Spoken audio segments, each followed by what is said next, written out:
그분과 친한 관계도 아니었고 제 얼굴을 하고 있지만 제가 찍지도 않았고 남녀가 런닝 차림을 하고 끌어안고 있는다? 다 일반적인 직장 동료로 보일까요? 경찰의 설명이 그거예요. 이게 상식적으로 누가 봐도 문제인 건 맞다. 우리도 안다. 근데 어떡하냐. 이게 형사처벌을 할 수 있는 문제냐는 또 별개의 문제지 않냐. SBS 기자들의 생생한 취재 비하인드 특종의 발견, 저는 이현영 기자입니다. 서울의 한 구청 간부가 후배 사진을 가져다가 AI 커플 사진을 만들어서 논란입니다. 하지만 경찰은 이게 성범죄에는 해당하지 않는다고 봤는데요. 이 황당한 사건을 단독 취재한 안희재 기자와 얘기 나눠보겠습니다. 네, 안 기자 어서 오세요. 네, 먼저 이 사진을 저희가 그 블러 처리해서 내보내긴 했는데 정확히 이게 어떤 사진인지 좀 설명 좀 해주세요.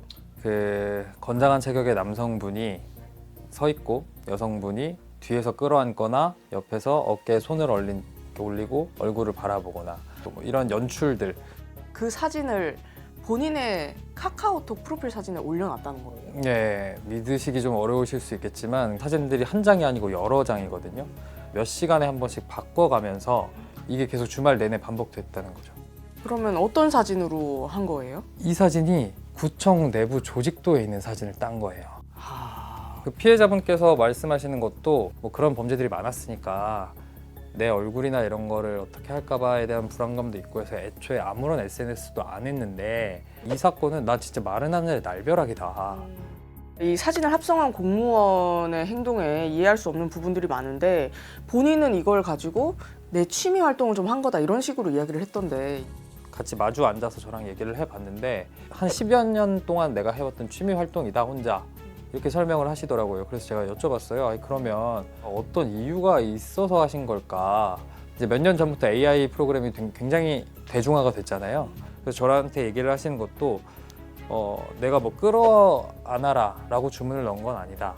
내 어깨에 손을 얹게 만들어줘 라고 했더니 AI가 알아서 이렇게 잘 만들더라. 근데 너무 잘 만들어서 그래서 이렇게 사건이 커졌다. 이렇게 설명을 하더라고요. 그러면 굳이 왜 자신의 후배 공무원을 대상으로 삼았는지에 대해서는 이야기를 하던가요? 그러니까 이제 일단 첫 대전제는 내가 연예인이나 공인이 아닌 일반인을 한 건 이 사람이 처음이다 라는 거였고 뭐 이걸 방송에서 다 전달드리기는 좀 부적절한 부분도 있긴 해서 뭐 다른 의도는 없었다. 이게 결론입니다. 네. 문제는 이걸 공공연하게 카카오톡 프로필 사진으로 올렸다는 거고 그걸 본 피해 여성 공무원이 부정적인 감정을 느꼈다는 건데 결국 경찰은 성폭력 처벌법 위반 혐의는 무혐의를 내렸어요. 그 이유가 궁금하거든요. 그래서 성폭력 처벌법에 보면 14조의 2 당사자의 동의 없이 어떤 성적 수치심이나 뭐 그런 것들을 유발할 수 있게끔 편집을 하거나 합성을 하거나 가공할 경우에 5천만 원 이하 벌금형을 내리도록 아주 강한 규정이 있거든요. 요거는 이제 그 서울 구로경찰서에서 피해자에게 보낸 사건 통지서예요. 사건 판단을 어떤 식으로 했다. 피해자의 의사에 반하여서 성적 욕망 또는 수치심을 유발할 수 있는 형태로 편집하고 그 편집물을 반포하여 특례법을 위반했다라는 게 피의사실 요지거든요. 요거에 대해서 특별히 신체의 전부 또는 일부를 겉으로 드러내고 있지 않는 점, 다 벗고 있지 않았다, 뭐 이런 의미죠. 그리고 성관계라든가 뭐 그런 것들을 좀 연상하거나 아니면 직접적으로 표현하지 않았다. 그리고 위 기재 판례 등으로 봤을 때 성적 욕망이나 수치심을 유발할 수 있을 정도로 합성된 것이라고 보여지지 않는다. 이렇게 써 있어요. 결정서에 이렇게 적시를 했다는 건 이 판례를 핵심으로 보고 이 결정을 내린 거야 라는 의미거든요. 경찰이 어떤 이 예시로 든 판례 같은 거는 혹시 어떤 건지 좀 확인이 됐나요? 광주지법에서 2021년 7월에 나왔던 판결문인데 그때도 비슷한 일이 있었던 것 같습니다. 뭐라고 재판부가 얘기했냐면 수치심이나 성적 욕망을 유발할 수 있는 형태를 띠고 있는지는 그 시대의 건전한 사회 통념과 일반인의 선량한 성적 도의관념을 기준으로 판단하여야 할 것이다. 그럼 일반인의 선량한 성적 도의관념은 누가 정하는 건가요? 그런 부분이 문제인 거예요.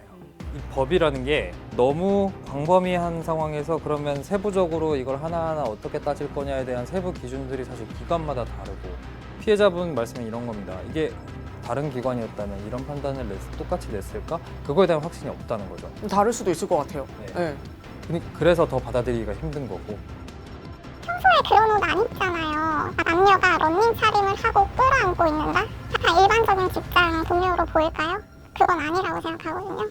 성적인 의도가 있다고 생각하는데 경찰에서는 저랑 동일한 사건에 대해서 처벌받은 게 있다면 모르겠는데 그게 없어서 판례에 딸 뿐이다. 앵무새처럼 그렇게 말을 했어요. 지금까지 뭐 법적 기준이 모호하다, 개념이 너무 애매모호해서 적용하기가 어렵다, 뭐 이런 문제들이 많았잖아요. 그게 지금까지도 사실 이어지고 있는 거라고 볼 수 있습니다. 실제로 이렇게 안희재 기자가 얘기한 것처럼 굉장히 모호하게 우리가 판단할 수밖에 없는 그런 기준들이 굉장히 많은 것 같은데 그 지난 2018년에 한양대 딥페이크 사건이 되게 유명했었어요. 2018년 한양대 딥페이크 사건 같은 경우에는 굉장히 노골적인 행위였습니다. 그 지인들의 얼굴을 나체 등과 합성해서 누가 봐도 성적 욕망을 드러내는 뭐 그런 콘텐츠였고, 근데 그때는 그거를 처벌할 수 있는 근거가 없어서 문제가 됐던 건데, 이런 걸 처벌해야 된다라고 해서 만들어진 법률이 성폭력처벌법 등등이에요. 근데 지금은 사실 처벌법이 생겼는데 그러면은 이때랑은 좀 달라야 되는 거 아닌가요? 근데 적용을 할 때 있어서 또 그 기술이 발전함에 따라서 고도화는 되고, 그걸 일일이 법으로 다 의율하기가 굉장히 쉽지 않다는 문제가 생겨버리는 거죠. 또 하나 궁금한 게 그 2021년에 그 레깅스를 입고 있는 여성의 그 뒷모습을 촬영해서 유죄를 확정받은 사건이 있었거든요. 대법원이 레깅스를 입은 여성을 몰래 촬영한 남성에 대해서 성적 수치심을 유발하고 인격권을 침해한다면서 유죄 취지 판결을 내렸습니다. 대법원은 촬영의 맥락과 결과물을 고려할 때 B 씨에게 성적 수치심을 유발할 수 있다고 밝혔습니다. 그때는 재판부가 노출된 신체 부분을 촬영해야만 처벌 대상이 되는 건 아니다. 이게 옷을 다 입고 있어도 본인의 의사에 반해서 성적 대상화가 됐으면은 성범죄가 성립한다 이렇게 판결을 했었는데, 근데 지금 경찰은 노출된 것도 없었고 뭐 성행위가 있었던 것도 아니고 이런 취지로 이야기를 한 거잖아요. 이 두 개가 다른 이유가 뭐예요 지금? 얘는 불법 촬영이잖아요. 그러니까 실제로 있는 사람의 신체를 촬영한 거, 그 부분에서는 좀 더 엄격한 법 적용이 될 수 있다고 보이죠. 근데 이제 애매하다고 말하는 부분들이 뭐냐면, 어쨌든 합성물이라는 건 실존하지 않는 가상의 이미지에 해당하기 때문에 기준이 좀 달라질 수밖에 없는 부분이 있기는 있는 거죠. 좀 더 세밀하고 좀 세심한 기준이나 판단 같은 게 마련돼야 되는데, 아직은 그게 그 선에 올라가 있지 못하다, 이런 평가들을 많이 하십니다. 법이 이렇게 기술의 발전을 따라가지 못하고 있는 거라고 봐도 되는 거네요. 최근에는 카메라 이용 범죄하고 허영상물 반포죄의 양형이 거의 유사해지고 있거든요. 이것이 미치는 영향이 되게 크거나 피해자가 느끼는 불안감이 크다고 생각하기 때문에 이 양형이 높아지고 있는 거라고 생각해서 이런 식의 이 생성형 AI 통한 범죄에 대해서 점점 이거를 좀 처벌할 수 있도록 규정이 정비되는 게 필요하다고 생각합니다.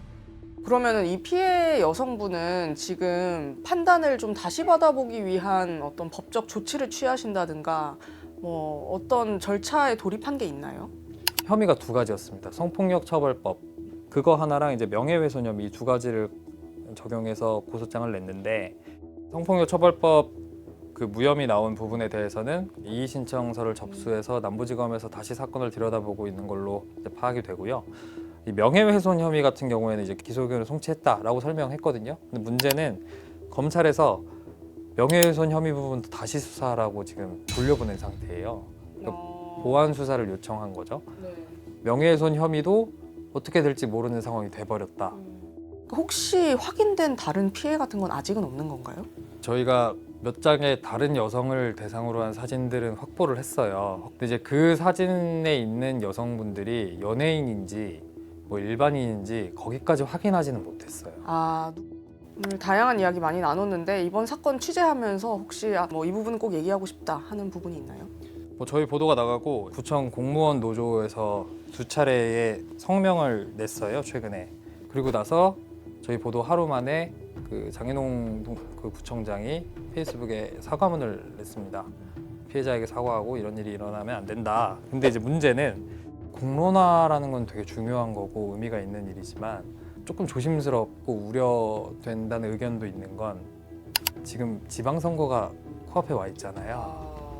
각 예비 후보 캠프에서도 이 사건에 대해서 막 성명을 내고 있거든요. 정치적으로 활용하는 네. 그런 거는 피해자도 원치 않는 부분이고, 제가 이 사건 보도하고 뭐 저희 기사에 있는 댓글이나 이런 거 볼 때 또 하나 느꼈던 건, 이런 것까지 성폭력으로 보면 성폭력이 아닌 게 뭐냐라는 식의 반응들이 생각보다 많아요. 그러니까 이런 인식들이 좀 바뀔 필요가 있다는 거죠. 그런 네티즌들의 반응을 보다 보면 아, 이게 비단 어떤 수사기관의 잘못된 판단이었다라고 하고 넘길 부분은 아닌 것 같다. 뭐 일반적인 인식도 한 번쯤은 좀 진단을 해볼 필요가 있을 것 같다라는 생각이 좀 들기도 합니다. 또 후속 취재되는 내용이 있으면 다시 또 이야기 나눠보면 좋을 것 같습니다. 오늘 얘기 여기까지 듣겠습니다. 고맙습니다.